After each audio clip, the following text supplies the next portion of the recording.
èèyàn wa pé a máa kúrò lẹ́kẹ̀ àdẹ̀kù bí gbogbo ẹ̀ ṣe ń lọ ní lọ́dọ̀ tiyín lọ́hùn, ṣé àlàáfíà ni gbogbo wa wà? Ẹ jẹ́ ká tún jọ bára wa sọ̀rọ̀ bí méjì mẹ́ta bá ṣe ti ń sọ ní gbogbo ìgbà. Mo kí gbogbo wa pé ẹ káàbọ̀ sórí ètò.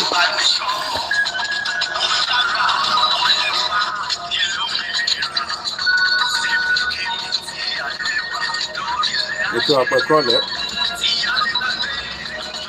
We welcome once again to the Friday edition of Koikimedia. The 28th of June 2024. A very good evening and welcome once again.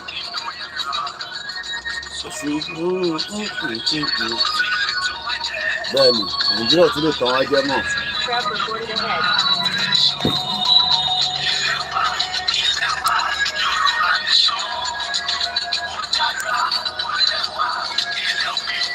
Bẹ́ẹ̀ni.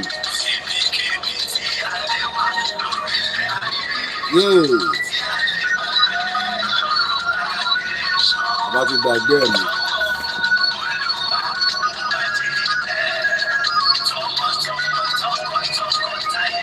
A very good evening and welcome.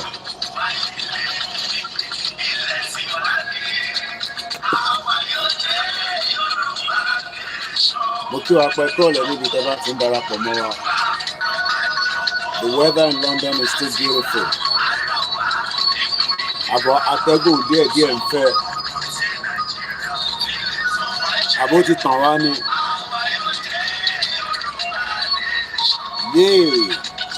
Àbẹ́rẹ́ ara ń lọ lórí mọ́tòwé.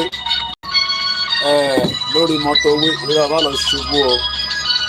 Mo ń bọ̀ ẹ̀rọ bínú o. Yorùbá òmìnira àbá ti gbàgbé ẹ̀. Ta ló láìka àwọn mọ́tòwé yẹn bó ṣe rọra ń lọ? O ní láti kọlu èèyàn yẹn kan ní kọlu ẹ̀.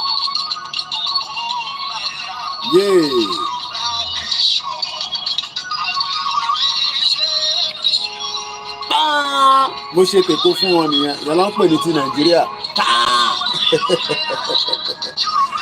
Nàìjíríà ló ti máa gbọ́ hàn ní mọ́tò, àbó tí ń gbọ́ hàn ní mọ́tò ni.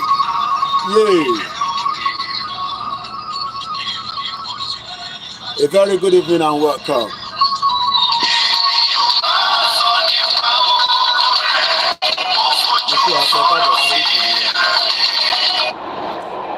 Lẹ́lẹ́mi yóò máa fẹ́ lẹ́lẹ́lẹ́lẹ́. Mo kí wa pé a máa tún káàbọ̀ gbogbo ibi tí ẹ bá ti ń gbọ́ wa tí ẹ ti ń wò wá lórí ìkànnì tiwa níbí ní aago 8 gbogbo ẹ̀ dán mánámáná ni ojú ọ̀run funfun rẹpẹtẹ at exactly 8 p.m. ní Nàìjíríà ní sí àti ṣú o lè lọ tẹsẹ̀ bọ gọ́tà torí pé kò sí street light láwọn ibì kan. Lóòótọ́ àwọn street light kan wà níbì kan but it's not everywhere. So I just thought winding itself down, but we're grateful to our Creator for being with us and for continue to guide us, especially as we continue our quest and our right to self-determination. Lakoko, that right is an inalienable one, but it is not something that you get for free. So you have to work to make sure that your rights will eventually come to us or will eventually become reality. Ẹgbẹ́ program tá a ṣe lánàá lórí Koikimedia, àwọn kan tí ń gbé oríṣiríṣi ọ̀nà jáde pé it has to be a political before we can get Yoruba nation. But wọ́n mọ̀ pé ìyẹn ò lè work, but that is their right, and we can't hold on the right of the people if that is what they want. But àwa tá fẹ́ Yoruba nation, Àwa tí a fẹ́ self-determination, we must understand that there are so many people that have other agenda. Let's stick to our own. Iṣẹ́ wa fúnlẹ̀ wa, forílẹ̀ ìbí wa, ká gbéga, ká gbéga, ká gbéga fálérí. Ìgbàgbọ́ wa ni pé bá ti bẹ̀rù làbọ̀ mọ́, ká ṣiṣẹ́, ká ṣiṣẹ́, ká ṣiṣẹ́, ká jọlá. Ìṣọ̀kan àtòmìnira ní kẹ́jẹ́ ká máa lépa, tẹ̀síwájú fọ̀pọ̀ ire àtòhun tó dára. Ọmọ Oòduà dìde, bọ́ sípò ẹ̀tọ́ rẹ, ìwọ ni ìmọ́lẹ̀ ògo adúláwọ̀.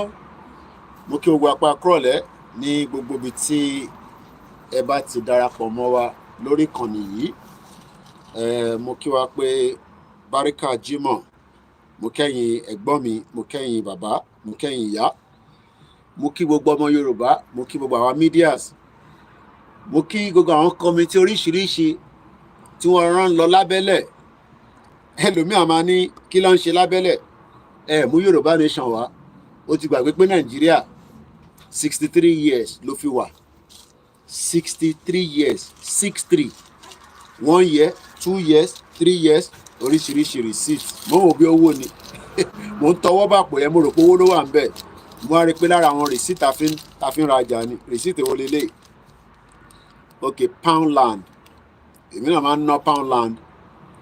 Gbogbo nǹkan tó sọ síbẹ̀ wọ́n ní £1 ni. Kò ń ṣe £1 mọ́ nísìnyí o.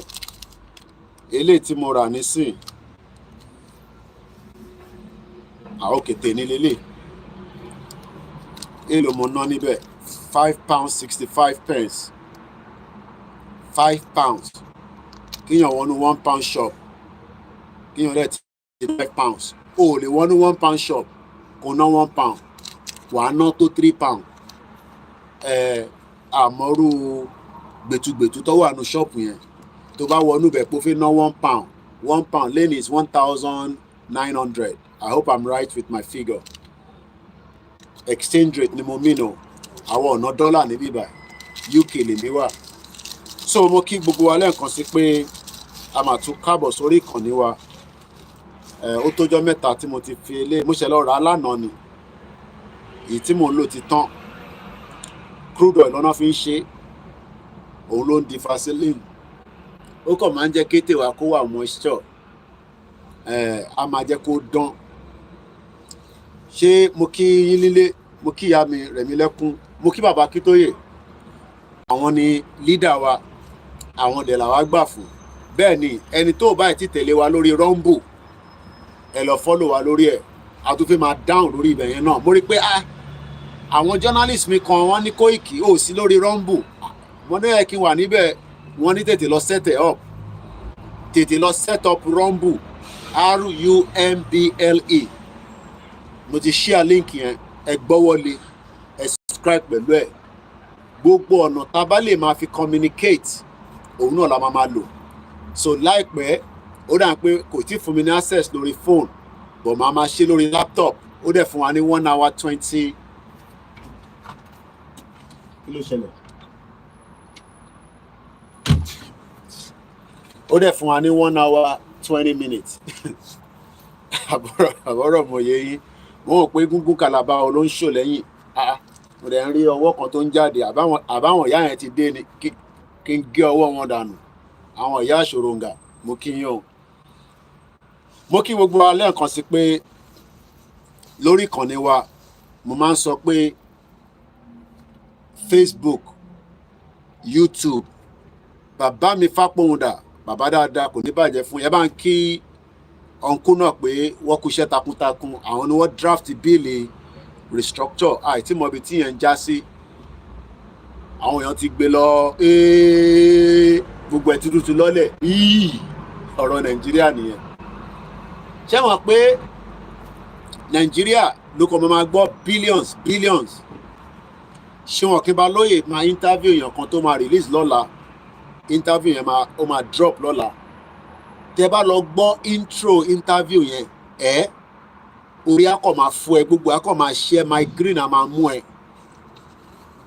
Mo kí brother mi Jimmy Koya, ẹ má yẹ kí n máa dárúkọ ká má fi jẹ́ kí program yẹn kó gbogbo ni mo kí. Mo júbà àwọn àgbàlagbà, mo júbà àwọn ọba ilẹ̀ Yorùbá, àwọn kan náà wọn bá kan wọ̀ tẹ̀lé wa. As far as we concerned, tó bá yá gbogbo wọn náà lọ́ máa tọwọ́ bọ̀wé. Mo kí ẹ sísítà mi ìyá dáadáa, ìyá lálùbáríkà, àṣà àti ìṣe ilẹ̀ Yorùbá, àwọn náà ló ń jẹ́ Àṣàkẹ́ TV. Mo kí gbogbo àwọn Ọmọlúkà wà live, Yèyé Dára náà wà live, kò mátà mídíà mẹ́wàá ọba wà live simultaneously. Ìtòlúkálukú ń sọ ọ̀tọ̀ọ̀tọ̀ ni, but lórí Yorùbá nation náà ni gbogbo ẹ̀ dá lé lórí. Mo kí Lady K náà. Kọ́mítì oríṣiríṣi ló ń lọ tí ìpàdé ọ̀tọ̀ọ̀tọ̀ ni wọ́n ń ṣe. Lẹ́ẹ̀kan sí mo kí gbogbo yín, ẹ má yẹ kí n máa dárúkọ bí ṣe sọ, gbogbo yín náà ni mo rí àtẹni tó máa tún wò. Ẹ rí pé oríṣiríṣi kọ́mítì ni wọ́n set up, wọ́n níṣẹ́ tó olúkálukú wọ́n ń ṣe fún different purpose, fún different reasons. Kọ́mítì kan tí a ṣe parí ìpàdé yẹn lọ fún 1 hour, kò tó 1.5 hours. Ìpàdé yẹn dá lórí announcement. Ẹ̀wọ̀n pé mo ṣe ń jí fún yín, mo ń jí gbọ́ fún yín ni mo ṣe ń sọ pé official ó máa jáde látòrí world media, látòrí ìyá wa Dr. Zabi, the chairwoman of the world media, àti chairman home based media, Baba Lekiti. Baba Lekiti. So officially ó máa jáde, but mo lè confirm fún yín pé Olóyè Ìgbòho ó ń bọ̀ London ní October. Ìyẹn ẹmú yẹn sọwọ́ pé èyí tí mo sọ yẹn ó dúró confirm.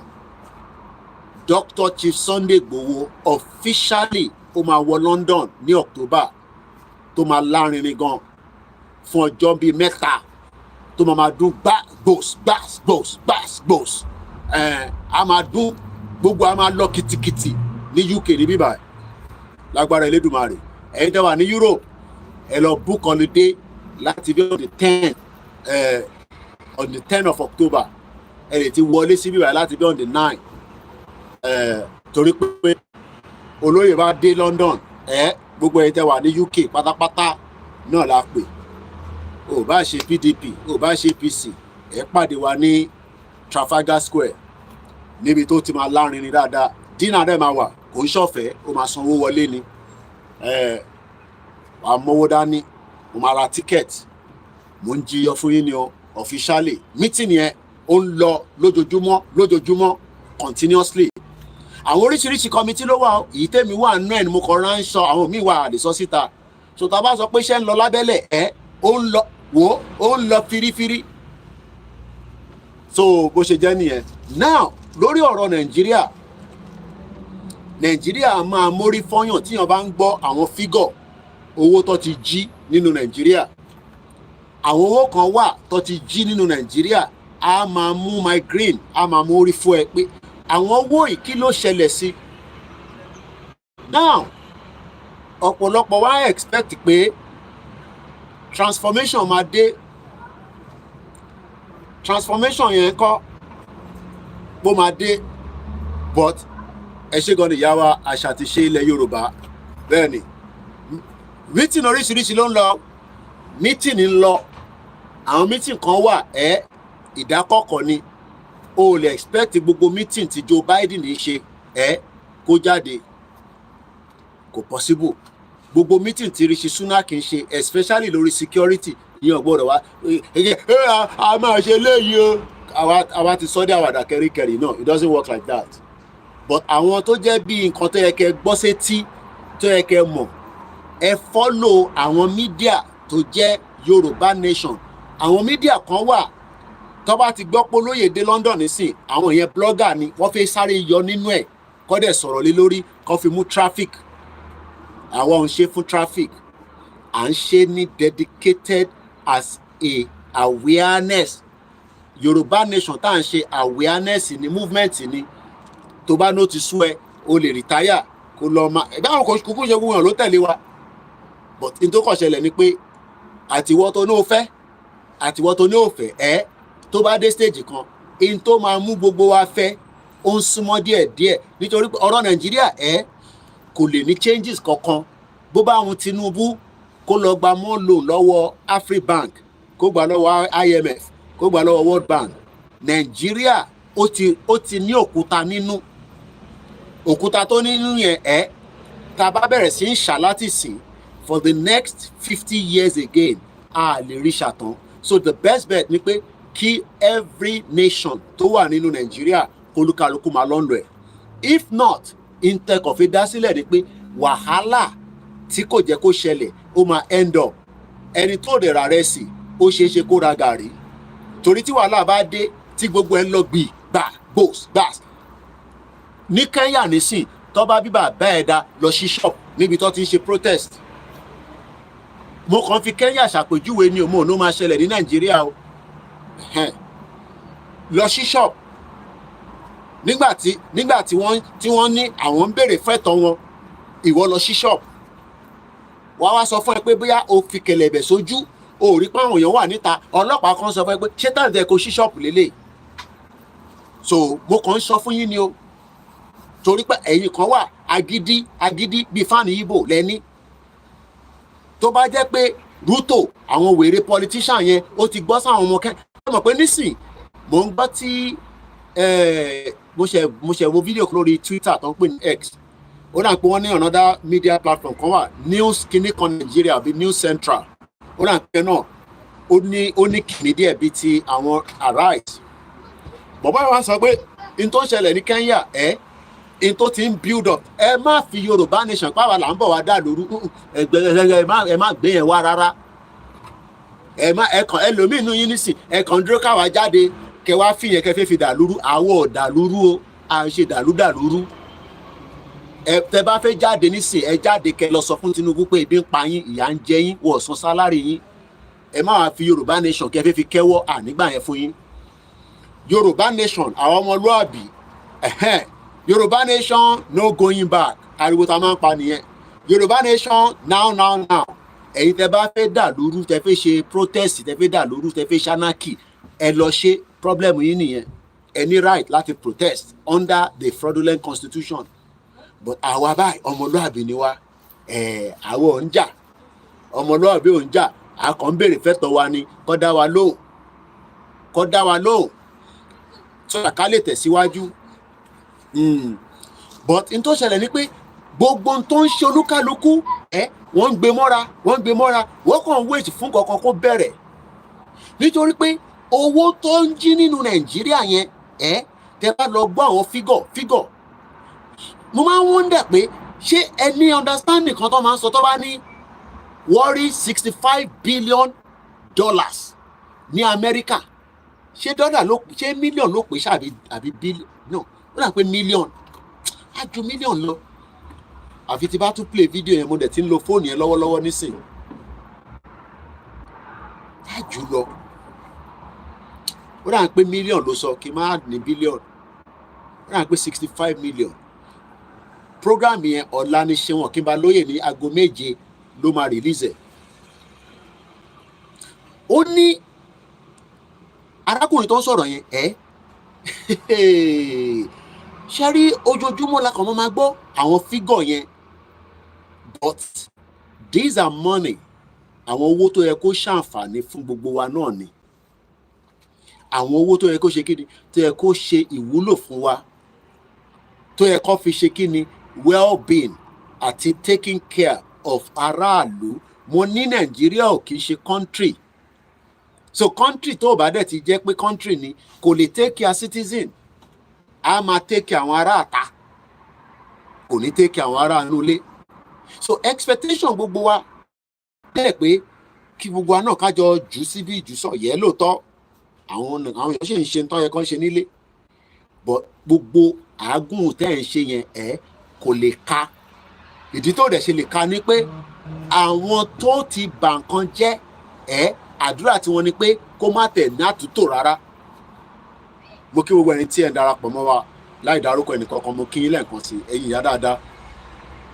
so kí wá ní ọ̀nà àbáyọ ìwọ tó ní wọn Nàìjíríà kí ní ọ̀nà àbáyọ ẹ rí pé lánàá lórí ètò àwọn kan mú àwọn ọ̀nà àbáyọ bíi jìbìtì àwọn ọ̀nà àbáyọ bíi olè àwọn ọ̀nà àbáyọ tí a máa tẹsẹ̀ bọ̀ tí olúkálukú náà máa lábẹ́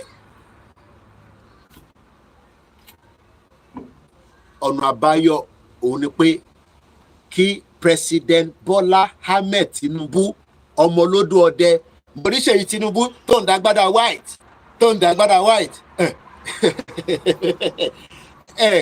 àwọn Gen Z generation yẹn agbádá yẹn ò ní lè wọ̀ ó máa bọ́ tó máa fi sáré sọ fún bàbá ẹ Ṣèyí Tinubu tell your dad pé àwa kan ti sọ pé ọ̀rọ̀ àwa àti Nàìjíríà kò fẹ́ wọ́ọ̀kì mọ́ then àwọn tó náà wọ́n fẹ́ Nàìjíríà wọ́n nára ń ní àwọn náà bàbá ẹ gbogbo tó promise àwọn kò tí ì rí ṣe ó dẹ̀ ti lọ ọdún kan torí mo rí ẹ tó dágbádá bolẹ̀ lọ́dọ̀ Davido tó ń ṣe báyìí ìgbà tó dé stage kan náà pé mo rà gbádá yẹn mọ́ ó dà pé wọn náà òun fì báyìí ẹ̀ ń jó àbí bẹ́ẹ̀ kọ́ no wàhálà no problem ìwọ tó ń sọ pé wọ́n máa fix Nàìjíríà ṣó mọ̀ pé ọ̀rọ̀ wọn máa fix Nàìjíríà yẹn á ti wà lẹ́nu ẹ̀ nísìn ó ti tójọ́ mẹ́ta so ó ṣe jẹ́ ká gbé ọ̀rọ̀ wọn máa fix Nàìjíríà yẹn ká gbé yẹn sẹ́gbẹ̀ẹ́ the same cycle ní gbogbo wọn àti PDP o àti APC o ọmọ ìyá kan náà ní gbogbo wọn agenda kan náà ní gbogbo wọn ní wọ́n kàn ń dúró de opportunity tolúkálukú wọn máa ní tó máa fi ṣe kíni tó máa fi lábẹ́ ṣe rí Buhari ó kú ni ó rùn ni wọ́n fi face mask sí lójú ni gẹ̀bẹ̀gẹ̀bẹ̀ ni is the worst government kódà ó jẹ́ kó gbé Buhari lọ́wọ́lọ́wọ́ báyìí ó yẹ ká gbé báyìí ká máa rú lọ sí ICC kó lọ máa ṣe ìdájọ́ níbẹ̀ but kò ní ṣẹlẹ̀ ṣọmọdé tí kò ṣe ní ṣẹlẹ̀ àwọn tó báàkì Buhari náà làwọn yẹn ṣẹlẹ̀ àwọn West táwa ń dóde pé àwọn ló máa wá yanjú ọ̀rọ̀ fún wa àwọn gangan wọn ń dá iná tó ń dún kẹ̀pẹ̀kẹ̀pẹ̀ nísàlẹ̀ ó wá kù sáwa tí àsọpá fẹ́ àwọn kan lè ní ẹ̀bọ̀ population àwọn tó náà wọ́n fẹ́ pọ̀ ẹni sùúrù ṣẹ́rí ìyà yẹn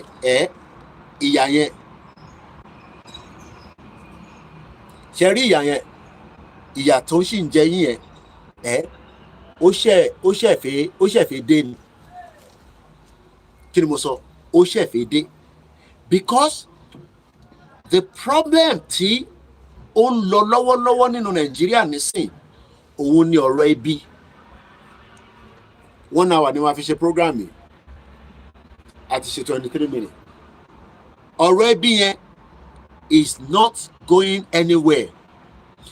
Don't be fooled that pé within the next 1 year mo ń gbọ́ tí Cardoso tó ń sọ̀rọ̀ lánàá tó ní àwọn ti stabilize náírà èmi mọ̀ bí tó stabilize ẹ̀ sí ó ní gbogbo ẹ̀ tí ń létò but kò sówó ní pocket àwọn èèyàn kí ni mo sọ kò sí owó money kudi kò sí nínú pọ́kẹ́tì individual ìdí tí kò rẹ̀ ṣe sówó nínú pọ́kẹ́tì individual ni pé kò sí system tó sọ̀pọ́tì economy yẹn tó máa fi dọ́dọ̀ wọ and it comes from a different angle whatever sector you are whatever you are doing in Nigeria today that system of government kò dé ọ̀dọ̀ ẹ nítorí pé many obstacles tó jẹ́ kó jẹ́ kí ìwọ náà fi gbérí láti fi dìde tó fi máa jẹ́ èèyàn gọ́ọ̀mẹ̀ntì ti tẹ̀rí wọ́n ti kówó yẹn jẹ wọ́n wá ń san debt pé àwọn yá owó yìí àwọn máa ṣe Lagos Ibadan expressway for 20 years ọ̀ tí parí ẹ̀ yet ó affect ìwọ ọmọ ní mọ́tò by the time tó bá jẹ́ pé normally títì yẹn ṣiṣẹ́ mo kàn ń ṣàpèjúwe ni o, mo mọ iye trip tẹ máa ń ṣe láti Ìbàdàn lọ sí Èkó back to back, bóyá 3 ló yẹ kẹ́ ṣe, bóyá 4 ló yẹ kẹ́ ṣe. Normally even tó bá tẹ̀ jẹ́ pé driver máa change, màá ṣàpèjúwe fún yín. Àwọn buses kan wà nílùú yìí, wọ́n máa ń run 24 hours. Kò wá mí pé driver kan ló máa wá sí gbáàyà kó má bàa sùn lórí steering, kó má bàa pa àwọn èèyàn. Gbogbo London buses tẹ́ ẹ̀ ń rí tó ń lọ tó ń bọ̀ tí máa fi ń wọ̀nyí, ẹ̀yin tẹ́ ẹ̀ follow mi dáadáa, tí bá ti wà lórí bus lókè, ọ̀pọ̀lọpọ̀ fídíò là ń ṣe. Mo sì ṣe kan ní èní, tó o bá ti rí o tẹ̀lé mi dáadáa nìyẹn. Tó bá ń tẹ̀lé mi, wà á ti mọ fídíò tí mo sọ, tí mo show ara mi báyìí, tí bọ́ọ̀sì ń show ní background, tí mo fi bọ́lẹ̀ lórí bọ́ọ̀sì yẹn. Driver yẹn 8 hours ló ní right láti wa bọ́ọ̀sì yẹn. Nínú 8 hours yẹn, ó gbọ́dọ̀ ní break. Tí tráfíkì bá mú wọn láàrin pé iṣẹ́ tó ń bá lọ, tí tráfíkì yẹn bá pọ̀, ó máa park, ó máa já gbogbo èrò sílẹ̀, nítorí pé according to òfin kò gbọ́dọ̀ drive ju hours kan lọ tó máa wà ní pé kò ní sí break. Ẹ jẹ́ ká wá reverse ẹ̀ padà sí Nàìjíríà. Gbogbo Lagos Ibadan expressway ó jẹ́ kí transportation máa run 24/7. Kò jẹ́ kí gap wà pé tílẹ̀ bá ti mọ́ báyìí mo lè wọ bus, tó bá di 1 o'clock ó yẹ kí n lè dé bus garage, kí n dẹ̀ rí bus tó máa gbé mi dé Abẹ́òkúta tí àyà mi ò dẹ̀ ní já. Títí tí yẹn dẹ̀ máa make sure pé ó ń ṣiṣẹ́, ó represent èmi, ó represent àtẹni tó ń lọ private, àtẹni tó ń lọ business, àtẹni tó ń lọ ṣe party, àtẹni tó fẹ́ lọ ṣe nǹkan kan níjọ́ kejì ní Abẹ́òkúta. Now kò wá ń ṣe pé kò possible kí gbogbo kìíní happen. Ìtọ́ mọ̀ọ́mọ̀ ṣe ni pé wọ́n keep gbogbo wa into a poverty, so that because tí wọ́n náà bá feel okay there, tó ń rí nǹkan ṣe, tó ń rọwọ́ pọwọ́dà, tó ń ṣe pé ò jalè o, àsọpẹ́ yẹn criminals, torí pé kò síbi tó sí criminal. Tó jẹ́ pé iṣẹ́ mọ́tò tó ń ṣe yẹn ni pé kọ́kọ́ máa bẹ́ẹ̀ deliver parcel látèkó lọ sábẹ́òkúta, tó dẹ̀ máa make at least every parcel ó make 100 naira.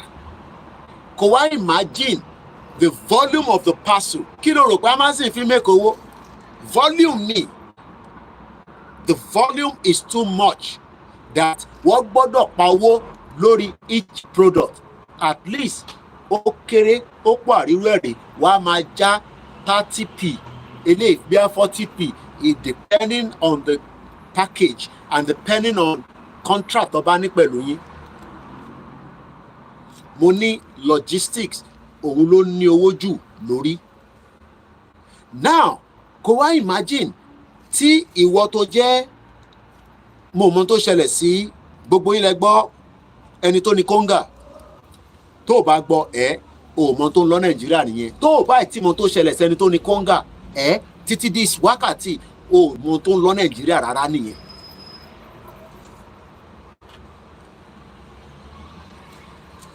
Mo dẹ̀ ní láti go into details. Tó o bá ti mọ̀ ìyẹn lọ wá ní tó ṣẹlẹ̀ sẹ́ni tó ní kóńgà. Whatever tó bá ṣẹlẹ̀ sí, I don't know what lead into that.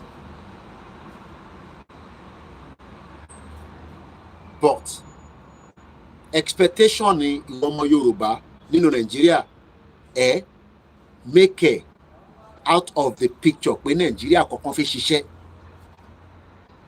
Máa gbìyànjú nínú ẹ̀ nísìnyí o. Ẹ̀ṣọ́ TV mo kí ẹ kálẹ́ sà.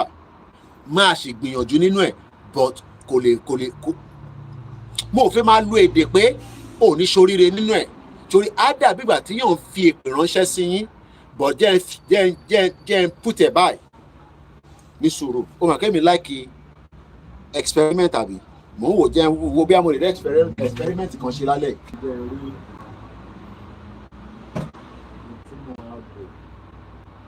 Okay, yeah, ṣe báyìí. Ó mà kẹ́mi like experiment. Àwọn tọ́yà àwọn ọmọ mi ni. Ẹ fún mi ní ilé ẹ̀jẹ̀ tí ń jábọ́, ìyàwó mi máa kàn tó bá ìwé sí yẹn. Mo bọ̀ ọ́. kò ní pọ̀ púpọ̀ torí pé mo fẹ́ kó mi dà sílẹ̀ púpọ̀. Experiment rẹ̀ ó jẹ́ ká ok máa ṣe báyìí a máa ṣe báyìí bọ̀ rẹ̀.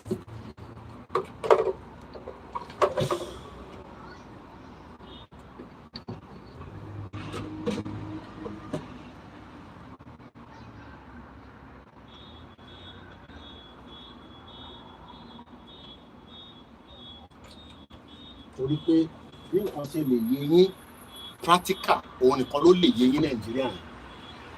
Ó rà ń pé practical yẹn nìkan ló lè yé yín. Omi ló wà nù kíbà. Sórí omi ni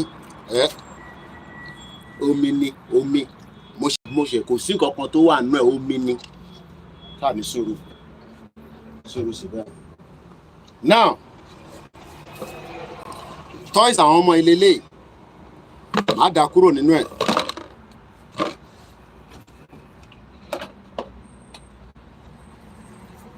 Kí ni ẹ lè pè kíní tó wà níwájú mi? Orúkọ tó bá wù kẹ́ pé kí ló jọ lójú yín ní tó wà níwájú yín kò ń ṣe pátá o kò dẹ̀ ń ṣe brazier tó ẹlòmíì nísìn mind ẹ ti dẹ́tì kan but àwọn èèyàn gidi ni mò ń bá sọ̀rọ̀ àwọn tó ní ọpọlọ la wà lórí ètò. Kí leléyìí jọ ẹ bá wa respond torí pé tá a bá ń ṣe program tẹ́ ẹ bá comment á dàbí ìgbà tẹ́ ẹ wò bí ẹran orí rẹ̀ sí ni ẹ comment. Kò sí point ká máa ṣe program kẹ má comment kẹ má share ó kúkú bẹ́tà kẹ lọ sí bòmíì torí tẹ́ wáyé pé ibi tó ti ń sọ̀rọ̀ okó àtòbò nísìn bẹ́ẹ̀ ṣe máa comment yẹn tó bá yẹ pé ibi tó ti ń sọ̀rọ̀ okó àtòbò bẹ́ẹ̀ ṣe máa comment pàpàpàpàpà á máa dẹ́rìn pa yín. À ń sọ̀rọ̀ ilé ayé wa tí wọ́n ti held responsible tí a gbọ́dọ̀ yọ kúrò if not ìyà máa jẹ gbogbo wa.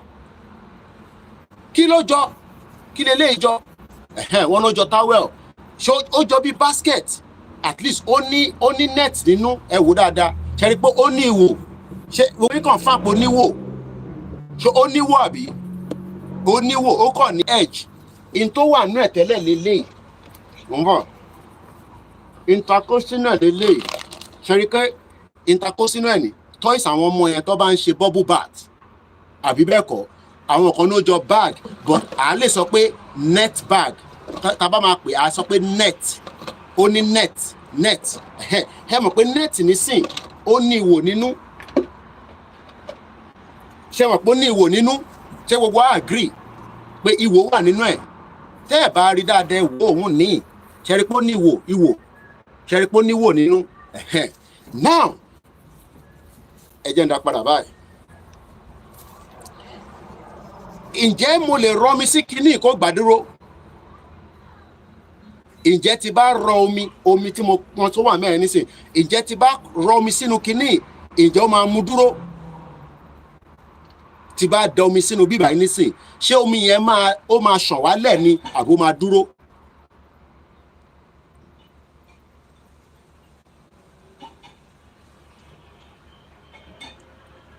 Àwọn kan ní kò ní dúró ta ló sọ pé ó máa dúró mbẹ̀? Ìyá mi Bísí Mákanjúọlá nìkan ló wà lórí program wọ́n ní no àwọn tó kù ò dá sí program mọ́ má ṣe o. Tí bá rọ mi sí bíbá ẹ má bínú ẹ̀yin kan mo lè má lè rí comment yẹn especially orí Facebook because cross posting ni so ó dà pé Koikimedia nìkan ló dẹ̀ wà níwájú gbogbo ẹ̀ tẹ́ wà lẹ́yìn. Ǹjẹ́ tí a bá rọ omi sínú bíbá water ìjọ máa dúró? Bàbá mi kò sọ́kọ́ bílì sọ pé no àwọn tó wà lórí Instagram wọ́n tẹ̀ down sí ọkàn tó tẹ̀ respond nínú wọn má ṣe o. Kí lẹ sọ sà Mr. Olani ó máa ṣàn wálẹ̀ ok àwọn tó wà lórí Facebook Koikimedia sílé àbí no problem tá bá ń ṣe program níjọ́ mi ànítàn platform yẹn á pa gbogbo ẹ̀ láìpẹ́ yìí nísìn Tony Aegis ní ó máa ẹ ti delete ó dà so kí ló dé tó mi náà dúró? Kí ló dé tí a rọ mi sínú bíbà àìtí rọ o bọ̀bọ̀ kan béèrè tá bá rọ mi sí bíbà kí ló dé tó dúró? Kí ló dé tó fi ṣàn wálẹ̀? Why is the water not going to hold in this beautiful, cross bag net? Kí ló dé tó mi ò ní dúró? Why? If I pour water in this now, why is the water not going to hold? Because it has holes. Ó ní ìwò nínú. Okay? Ṣé ìwò yẹn á tó bí mélòó? How many holes do you think that these have? Ẹ rántí pé this is one section and another section at the back. Roughly how many holes? One, it is perforated. Òyìnbó ti pọ̀ jù. Perforated. Àwọn òyìnbó ńlá. Why? How many holes do you think roughly we have on this net? Do you think that is up to 20? Do you think that is up to 200? Wọ́n ẹja nìkan ló lè mú. Nítorí pé ọ̀pọ̀lọpọ̀ ihò ń bẹ lára ẹ̀. It is uncountable. Okay. Mr. Gbamigboye, ẹ̀yin tí ń jíwèé wọ́n ní this is just Nigeria issue now. Okay. How many holes? So, roughly it has about probably maybe about 500. The current state of Nigeria with all the holes, how soon will it take Tinubu to fix all these holes so that we can become a very brilliant working country? But before we go to that, we wanted to test something, right?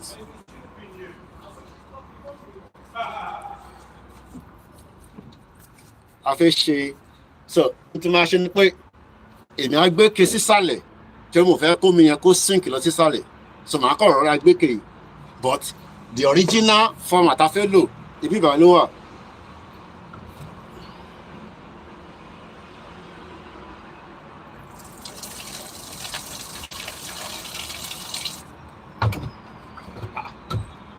Gbogbo mi tí mo rọ sínú kinní yóò dúró. Gbogbo mi tí mo rọ sínú ẹ̀ kò dúró. Kí ló dé tí kò ṣe dúró?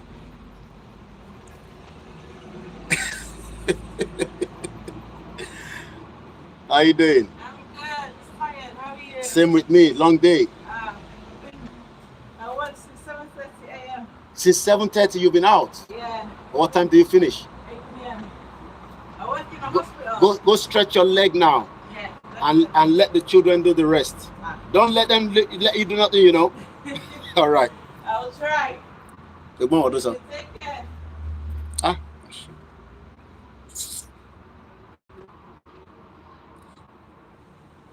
Ó máa ń fún mi ní headache. 7:30 ló ti resume. Ó ṣe ṣetán ní 8 o'clock. Ó ń drive, so ó take ẹ̀ ní tonight la wà ní sàbí. So ó take ẹ̀ ní 45 minutes láti drive padà sílé depending on hospital tó ti ń ṣiṣẹ́. Neighbor mi nìyẹn.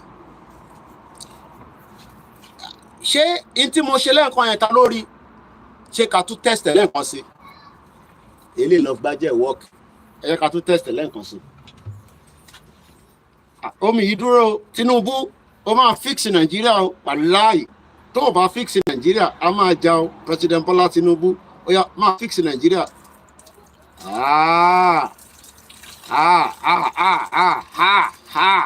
Kí ló ń ṣẹlẹ̀ kẹ̀?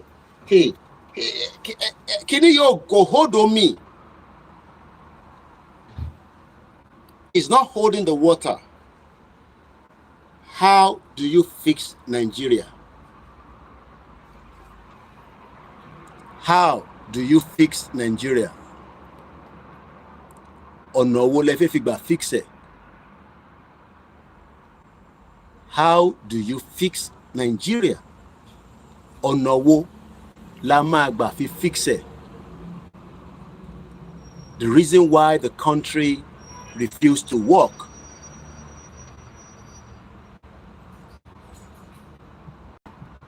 is because we have multiple source of holes in Nigeria.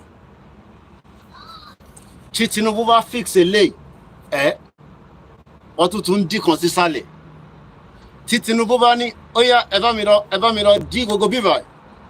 Ìbíbà yẹn máa ń kọ́.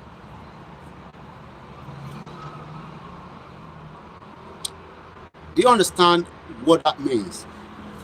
Though, underneath the water, some of them were able to hold here. Kí ló dé tẹ́lẹ̀ ṣe wá hold?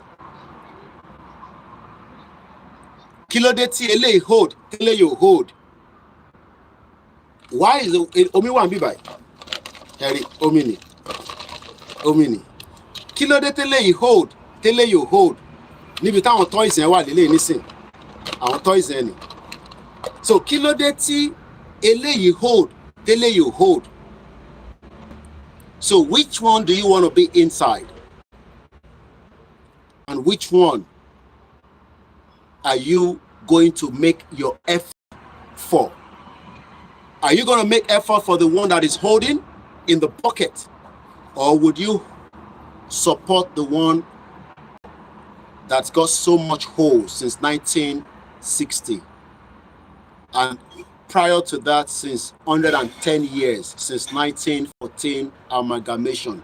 That is what the British created. The British created the holes in Nigeria so that it will never, never, never work. That is what the British created for us. They took away the bucket that has the beauty.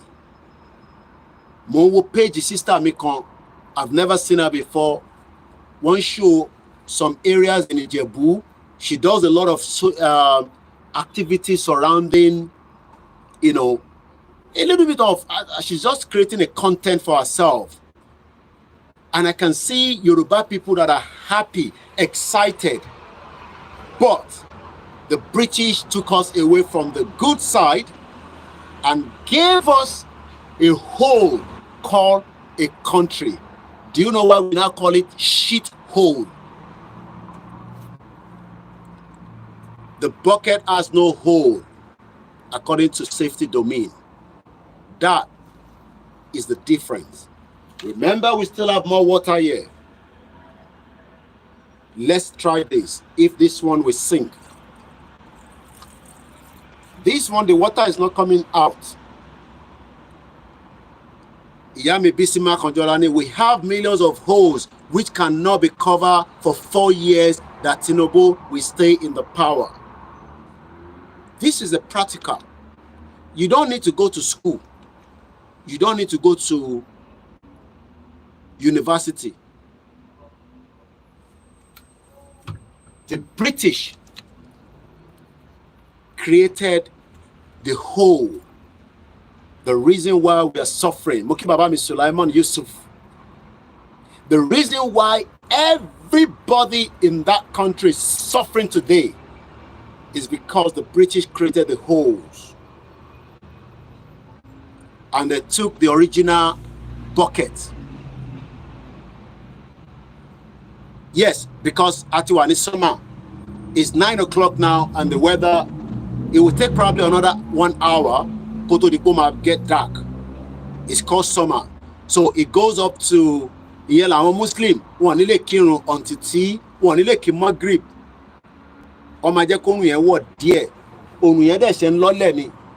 Ko to wa ma so po fe ki isha. Isha nigba mi nilu o man to 11 o'clock. So this is the reason. Kilo so Tokyo 778. Nigeria is impossible to fix.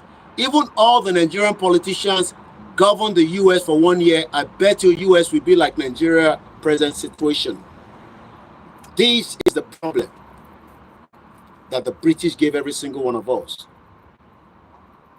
This is what the British gave us to go and sort out the many holes. So every day we wake up.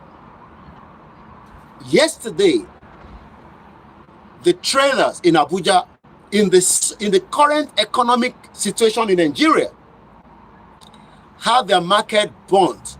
There's nothing wrong in that, but there should be the safety of the fire brigade to get into that market and at least kill the market before it goes. Sometimes, it could be a little bit, it happens as well in abroad. So we are dealing with multiple holes. And everybody has the hole that Nigeria has created for them. I know mine. I run away 24. Don't allow anybody to deceive you that I ran away 24 years ago. That was the hole that my mom saw when the dollar was going into almost 40 naira to 1 naira. She knew that that hole would affect her and her children. And she decided it is time to pack out of Nigeria. Nigeria was created by Britain with many holes. One of those holes that is so important is that they took away the real deal, the Cocoa Michael.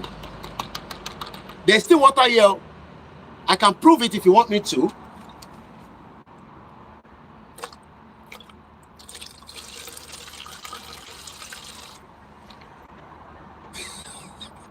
Do you understand what that means? They took the original. They put the original like that. Go and fix Nigeria. Go and do election now. The international community observer will come. You just go and vote for somebody. But what are you holding at the back? No, don't worry about that. Just think about this one. Fix that hole. But if you want to come and study, come to business school here, which is going to be better for you. But you need 40 million naira. Oh, no, don't do holiday. Go and do. I saw Eniola Badmus going to do holiday in Albania. She can go there now because she's now the special assistant to one of the 419 politicians, House of Rep. You get me? Money lecture room, I would take Nigeria out of your heart. They gave us the holes. Go and manage it. Oh yeah. Manage the holes. Hey, Igbo, kò ní dá fún yẹn ní sóríire, ẹ ti fẹ́ balẹ̀ mọ́ wa lọ́wọ́, irọ́ lẹ pa, àwa ọmọ Èkó, a máa defend ara hole kan nìyẹn. Hey, Fulani ti pa wá o, hey, ara hole kan nìyẹn. Hey, where is all the money from the crude oil? Rivers State is meant to be one of the best countries. Hey, ara hole kan nìyẹn. Hey, Ondo State, how many years they were drinking the crude oil?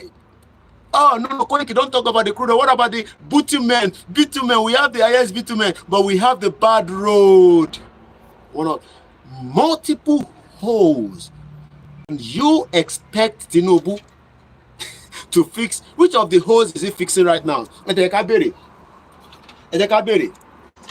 me put all this one away. Which of the holes? Moke, triple DRS. She's in Albania. Eniola Badmus. She's showing her face, her body, everything. I'm in Albania.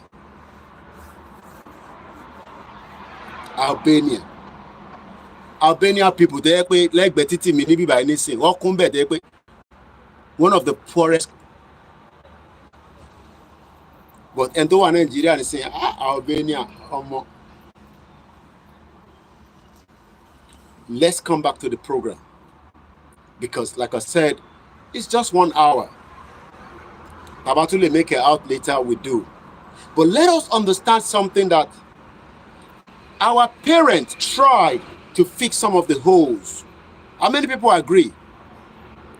Our parents they tried to fix some of the holes. They tried.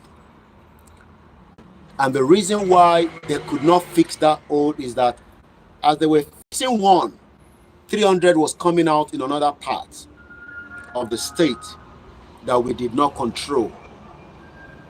How you doing? You all right? I'm good. Why then are we still fixing that shit holes? And for how long are we going to fix that holes?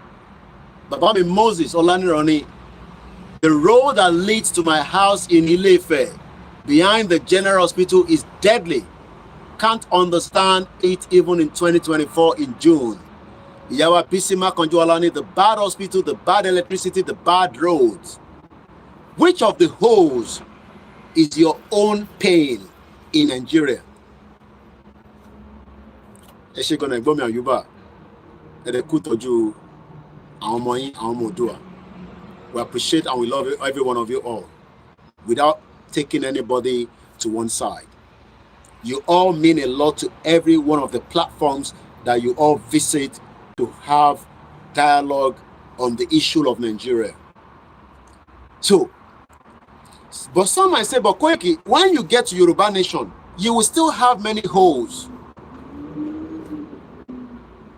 We always have people that, you know, we are too over intelligent. Okay, Albania is a good place for tourists. Okay, thank you so much for educating and enlightening me there. Maybe that's why they travel there. It's cheaper than coming to London anyway. It's cheaper when you look at the exchange rate. I'm not too sure whether with the Naira, because she has to change first to dollar before they can use the dollar to get more on the other side. But from Nigeria, they are paying more to get dollar. Afitobani business to $4 dollar. If you have a business that's giving you a foreign exchange and you live in Nigeria, even if it's a small token, it is still worth it. And every one of you can do something, especially on your YouTube, whatever it is. I don't know whether you will still be able to start getting your revenue from Nigeria. If you have the right content, people follow you, you talk about something, try it. It will be a foreign exchange for you, even if it's a $50. But you will have to work very hard. Oh yeah, definitely. I know that it will be cheaper in Albania. But $, she has to first change the Naira to dollar. But they have enough Naira people like that, so they're not bothered anyway. But thanks so much for letting me know that Albania is a good place for tourists. So that means that security is also good.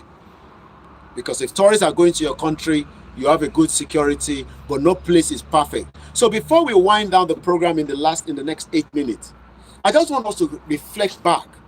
Wait, what was the whole Nigeria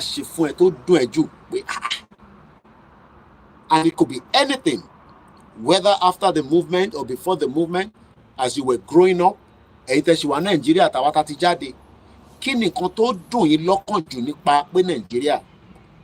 Some of you can say, oh yeah, Nigeria to move. Yes, you are right to say that. And even if it's like that, we still have the right to say we don't want to do anymore. But for the fact that the country decided not to progress, and we are told to try to fix it by what the politicians are telling you, I am telling you, those politicians do not have our interests at heart. Grandma Bisima Konjuola to Solenkokwe, lot of damages has been done to the country already, but to fix it back is going to take time. That is even if it's going to be fixed. Well, you'll have to speak to Bishop Additional to explain further. If you have that little bit of Naira that you think that you can put away, definitely, think about it now. Because nobody knows. Mr. Adeni Akim Sokwe, my identity was one of the biggest holes. The inflation is not going anywhere. They cannot stabilize it because Tinubu government does not have what it takes in terms of money. And whatever loan they're taking, remember that we are paying a lot of debt. Most of the crude oil, as of today, don't be deceived. We don't even know whether we have any more revenue coming out of it. We are not hitting our target. I think it's about 1.8 million barrels per day. I guess we are less than that. Probably about 600,000 barrels short. I don't know. But one thing we need to understand, for those of us that are still having these boya, lagbara Jesu, inshallah, lagbara wonile, Nigeria come and need transformation, no. Rather than the country will have transformation, we are going to continue to remind you that it is a failed country because we are not one. The fact that we are not one is most reason why we must come into the round table and decide how we want to manage ourselves in this congregation put together in many holes. Akoko gbọ́dọ̀ discuss here. If nobody is telling you we're going to discuss that, there will be a problem ahead in the future. And that is something that we must put at the back of our mind. There will not be peace in Nigeria. There's no doubt about that. If you're looking for peace, maybe because in your house, there is still something good for you, and that is okay. But those are so many things are not good for.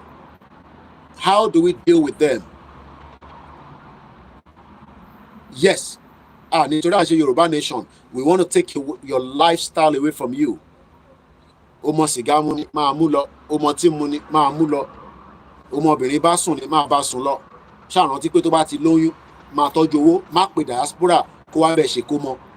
Because o ò lè bímọ tíwà tìyàwó ẹ̀ ṣe jìgìjìgì kó wá ń gbà wá pé ká wá fund it. Kò make sense. Kò make sense now. But o ní right láti máa ṣe gbogbo tí ọmọ èèyàn lè ṣe gẹ́gẹ́ bí ọkùnrin bí obìnrin. Ẹ má ṣe gbìyànjú, but èmi ò ní ṣépè fún yín. There are many holes. Gbogbo ìgbìyànjú wa ọ̀nà àdéládé, but ó ní but nínú, ọ̀pọ̀lọpọ̀ ìwò wà nínú ẹ̀. Ó kàn lè jẹ́ pé níjọ́ kan ló kàn máa dé. Mo rí ìyá kan tó posted ní láìpẹ́ ní lẹ́ni.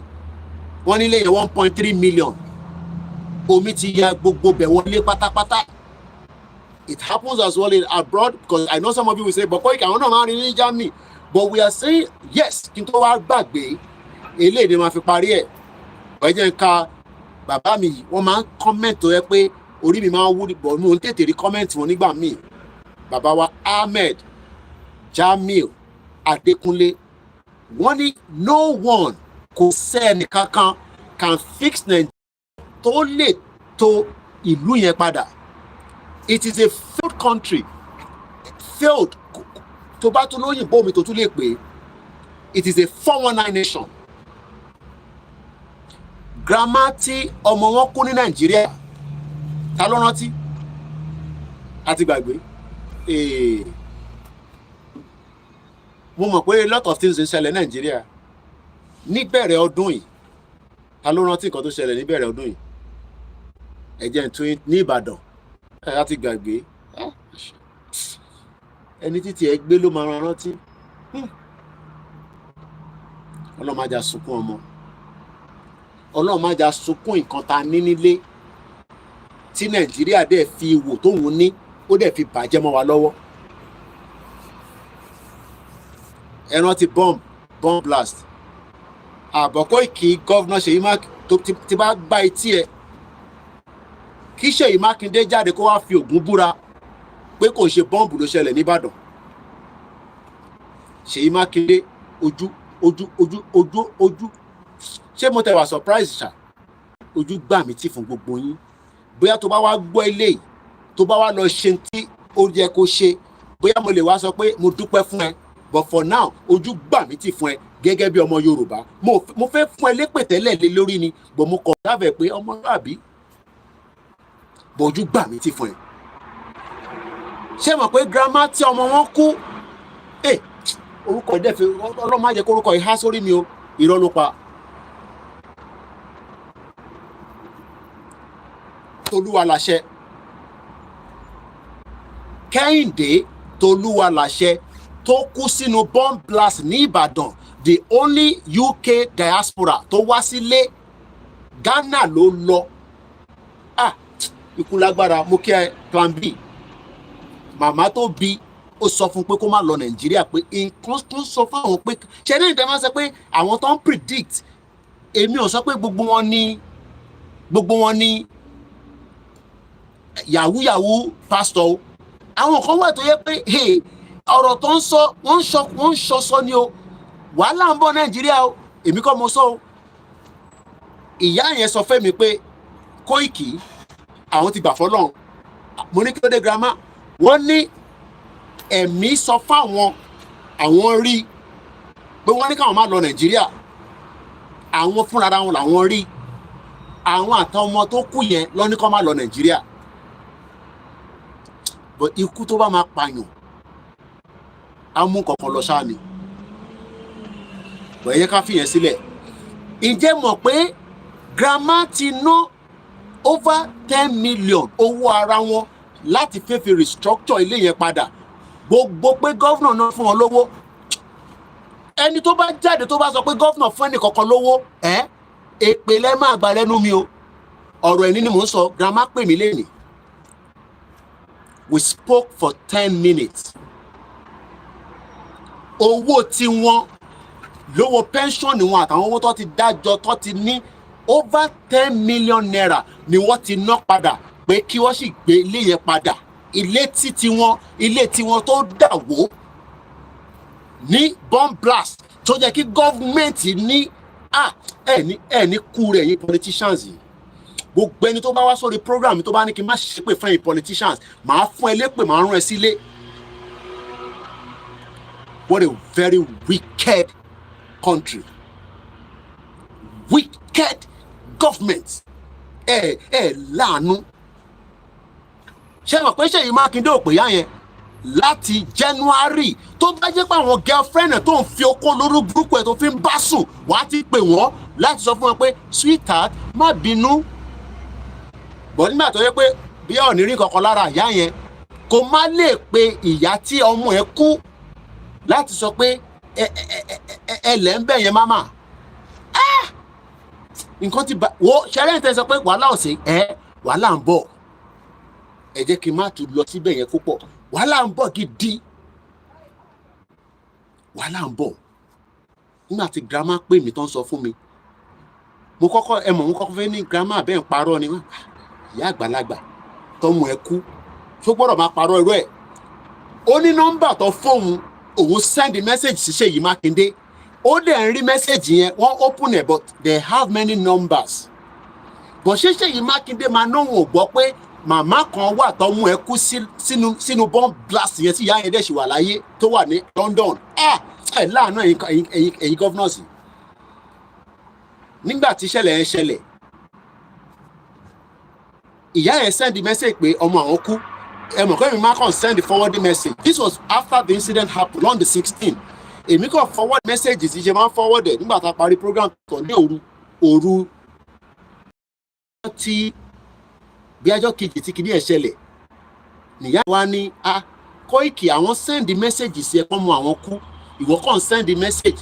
Mo wá lọ tú message yẹn kà, mo káwọ́ sórí. Mo pe bàbá Kítóyè. Bí gẹ́ẹ̀tì bàbá níjọ́ yẹn, bọ̀ bàbá padà pé ìyá yẹn. Láàánú o. No. Láàánú. Ẹ jẹ́ close program yìí. Láàánú. No. Láàánú. Láàánú. Ṣèyí Mákindé. Abájọ tí Prophet Nasiru ṣe sọ pé ìjọba yìí kọ́lọ̀ jẹ́ òparí ẹ̀.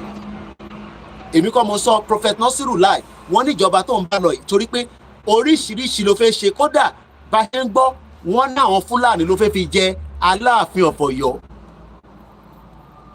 Láàánú. Iṣẹ́ wa fúnlẹ̀ wa forílẹ̀ ibi wa kágbéga falérí. Ìgbàgbọ́ wa ni pé bá ti bẹ̀rù làbọ̀ mọ́ ká ṣiṣẹ́ ká jọlá. Ìṣọ̀kan àtòmìnira ní kẹjẹ́ ká máa lépa. Ìsíwájú fọ̀pọ̀ ire àtòhun tó dára. Ọmọ Oòduà dìde bọ́ sípò ẹ̀tọ́ rẹ. Ìwọ ni ìmọ́lẹ̀ ògo adúláwọ̀. Kò tí late tó bá kàn sí ìyá yẹn. Wọ́n rán mi sí ẹ o. Kò tí late. Kò dá rárá. Mo mọ tí mo lè máa sọ. Bàá kọ́ dàbí ìgbà tẹ́ pé ṣé torí wa London ló ṣe ń sọ̀rọ̀ báyìí. But what God cannot do does not exist. Kò sí bàbá ńlá yín láyé yìí tó máa sọ pé Yorùbá nation ò ní dé. Kẹ́ pé Amẹ́ríkà 200 kò sí bàbá ńlá yín tó máa sọ pé Yorùbá nation kò ní wá sí ìmúṣẹ. Ibẹ̀ tí máa fi sílẹ̀ sí nìyẹn. We will pull everything down. Àníre jù bẹ́ẹ̀ lọ.